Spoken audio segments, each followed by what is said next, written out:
guys, so I see this question come up in a lot of boudoir forums, and it comes up over and over again about shooting in hotels.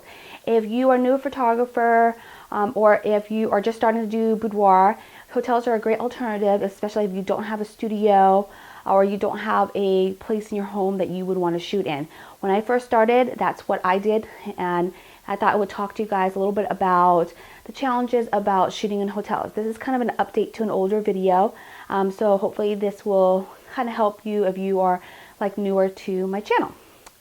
Okay, so shooting in hotel rooms. Now, the great thing about shooting in hotels is that you come in, the furniture is already there. You have a bed, you have, usually a chair set, you have walls. If you are on a budget, what I would look for is maybe a hotel with nice curtains, just a nice bed with just simple white bedding, and a nice wall or a nice chair. Not every hotel is going to be super chic and boutique. Generally, you want a super chic and boutique hotel so that way your photos can look a little bit more lavish.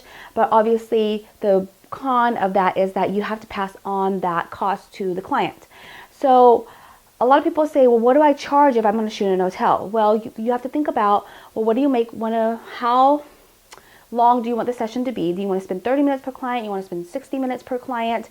Usually I try to spend about 45 minutes per client, and I think about my hourly rate. So your hourly rate can be $100 an hour or it could be $200 an hour. So your hourly rate plus whatever the cost of the hotel divided by how many people you're booking. So say you're booking 4 people and the hotel room costs $200. Well, each person is going to be responsible for a certain portion of that, and you add it onto your hourly rate. I hope that makes sense. Okay. The other challenge about shooting in a hotel is the check-in and check-out time, because you can't schedule a client at 11 a.m. and expect to get there at 10 a.m. and they may or may not have your room ready. It would be really embarrassing if they didn't have your room ready and you have a client coming in at 11 a.m. So you always have to be cognizant of the check-in and check-out time. So usually hotels have check-in time around 3 p.m. And if that is the case, then I usually schedule my first client at 3:30. And I like to do my clients in 2-hour intervals. And if I book a hotel for one night, I can usually try to get about 4 clients in. So the first client will be 3:30, the second client is 5:30. The third client will be at 7:30, and then I have one client the morning after, which is around 9:30 a.m. Right before checkout time. So that will get all 4 clients in, and will help me with the cost of the room as well. Okay. Now, as far as check-in and check-out time, that might be a challenge for some of you guys because a lot of us want really pretty natural light and stuff like that. If you're doing a marathon in January, that's kind of obviously hard because only the first client's really going to get natural light.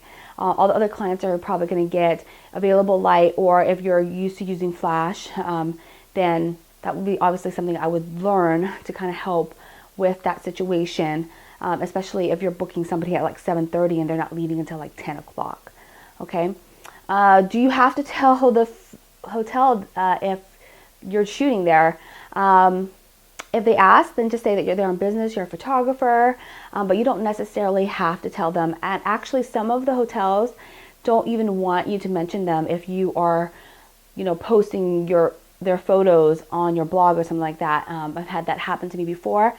So they generally don't mind. I mean, as you rented the room, it's obviously none of their business what you do in there. I'm sure there's worse things that happen in hotels. So they don't really care about that, but they do have a brand to represent.